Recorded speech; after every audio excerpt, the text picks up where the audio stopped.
Welcome back to WeatherBug here on this Wednesday. Meteorologist Todd Nelson with a look at your national coast-to-coast forecast. And after a fairly soggy day yesterday and a little bit wintry for some, we're going to be drying out in the east, but we're watching the west coast for several rounds of precipitation that could be adding up to several inches of precipitation. A little bit cooler still in the northeast, a little bit closer to average for some, if not even a little bit above that, but this persistent northwesterly flow dumps in that Arctic air, modifying a little bit, but plenty of cold air to the far north. Just a matter of time before we really get a big whack of that. But the latest round of colder air yesterday, bringing readings down, say 5 or 10 degrees below average in the eastern half of the nation. And seeing those temperatures moderate a little bit here, so not quite as cold. But look at the west, really starting to warm things up as a powerful Pacific storm rolls on in.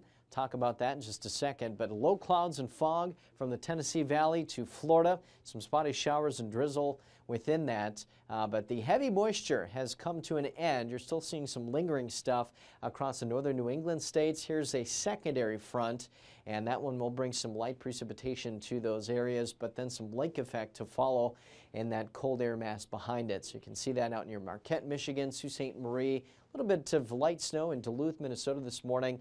But back to the west, the clouds starting to thicken on up and rain moving on into the Bay Area, Eureka, California, the I-5 corridor from Oregon into Washington, really looking to get whacked here by a decent amount. This is the storm system itself. We have several embedded impulses of energy lining up in that trough of low pressure. Each one of those will bring us, again, that chance of precipitation. So hard-hitting storms, you'll have a brief lull and then another one moving on through, but over a 5-day period here from the northern Sierra Nevadas into the Olympics and the Cascades, again, we could be talking several inches of precipitation. Now, some of that will be in the form of snow. Here's a look at the snowfall forecast through Sunday. It's not typically a very cold storm by nature, but we do have that higher elevation snow that'll be adding up to maybe 1 to 2 feet from the Sierra Nevada to the northern Cascades.